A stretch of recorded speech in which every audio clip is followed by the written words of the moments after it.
uma proposta de criação de uma universidade dedicada a estudantes e pessoas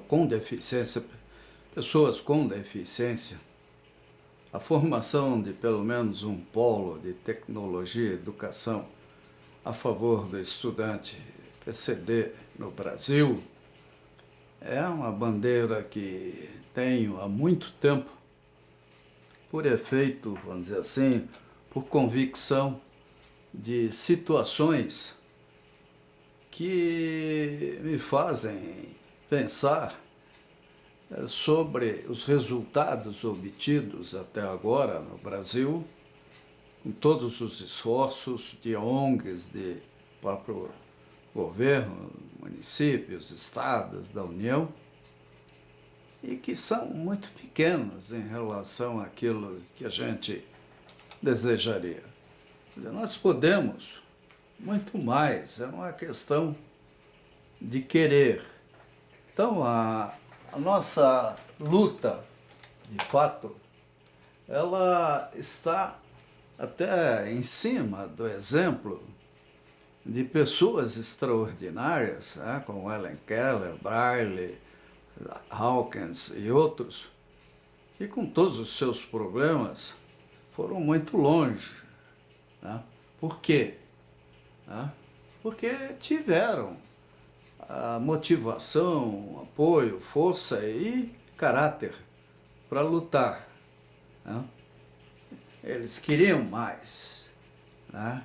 Eles foram, eles estiveram, eles conquistaram, venceram. Eles não aceitaram simplesmente suas limitações. E isso é extremamente importante. Né? Nós vemos uma política muito ruim em relação à pessoa com deficiência. De modo geral, a pessoa é tratada como se fosse um tadinho, como se fosse uma pessoa que merecesse privilégios, quando na realidade o que a pessoa com deficiência, um idoso, uma pessoa idosa, uma pessoa com uma doença debilitante, permanente ou transitória, precisam, é o que a sociedade deve oferecer a todos, sem exceção. Por isso é extremamente importante a mobilização a favor do desenho universal e de soluções que não sejam excludentes, restritivas. O CREA está me oferecendo uma oportunidade, que é a participação no 3º Seminário Internacional de Acessibilidade, onde vou participar de uma oficina sobre a educação, e é lógico, dentro da minha proposta, falar sobre a universidade especial. Por que isso?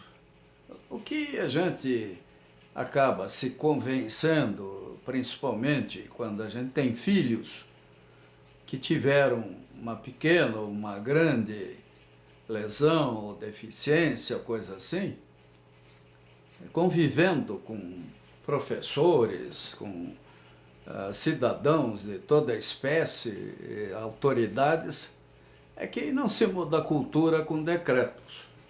A nossa história ela é excludente, é uma história para formar soldados, padres, operários, e dentro dessa lógica, qualquer limitação era um fator de exclusão. Isso gerou uma educação, uma ética, né, que hoje mostra no meio da população adulta a violência, a indiferença, a hostilidade até em relação às pessoas que têm alguma dificuldade. Eu estou com 69 anos, então eu estou vivendo vamos dizer assim, o pesadelo da idade. Né? Eu estou sentindo gradativamente uma série de limitações e vivendo numa cidade considerada desenvolvida, onde nem prefeito, nem o proprietário da maioria dos imóveis tem qualquer preocupação com as calçadas, né? O idoso, gradativamente, ele fica impedido de dirigir automóvel, mesmo que ele tenha. Até andar de bicicleta é difícil e perigoso. Ora, caminhar, gente, não poder caminhar com segurança, porque existe um piso chamado petit pavé, que há 30, 40 anos atrás, os 50 no máximo, começaram a usar em Curitiba, e considero isso histórico, ou uma obra de arte, e dar mais importância a isso do que a mobilidade do cidadão curitibano, é um exemplo mais do que evidente do que a gente encontra nas escolas, nas repartições públicas, em todos os ambientes onde a gente vai. Ou seja, uma dificuldade muito grande de comunicação, de acessibilidade, de simpatia, porque as pessoas, lamentavelmente, não foram educadas para isso. Então, nós temos que pensar em ambientes especiais, né, para gerar, dar acolhimento a pessoas que querem estudar, que querem ser independentes. Sempre lembrando, a formação ética começa na infância.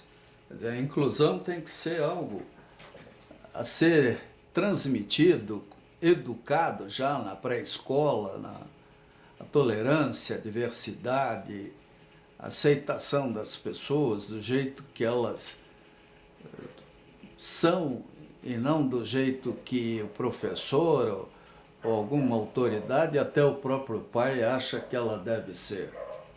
Então a inclusão é uma novidade complexa e trabalhosa. E exige cooperação, dedicação, competência, objetividade e educação, principalmente de nossas autoridades. O que, tristemente, a gente constata que é um pesadelo, é um problema. Tudo é mais importante, desde um campeonato de futebol até o CO2, ou qualquer modismo que apareça por aí. Felizmente, a tecnologia cresce exponencialmente, apesar da educação poder regredir ou estacionar. Quer dizer, nós estamos num mundo que assusta até, porque a gente vê conceitos medievais voltando com força. Mas a ciência e a tecnologia, elas criam oportunidades fantásticas à espera de quem as aproveite de forma positiva para a criação de soluções a favor da pessoa com deficiência. Periodicamente, novas teses e preocupações substituem outras mais antigas. Isso é ruim.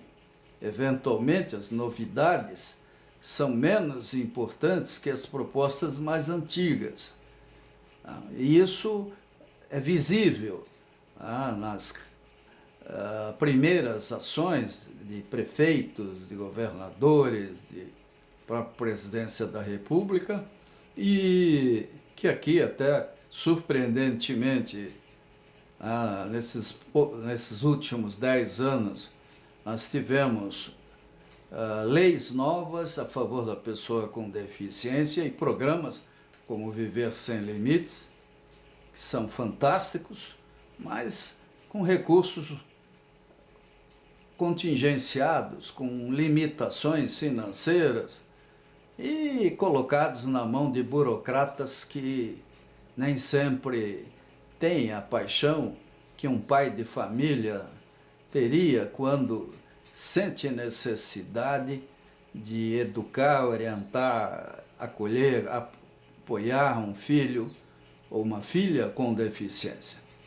Agora, a população com deficiência cresce. sempre, né, em termos absolutos e relativos, por causa da violência do trânsito, das guerras, dos remédios que vão prolongando a vida de todos.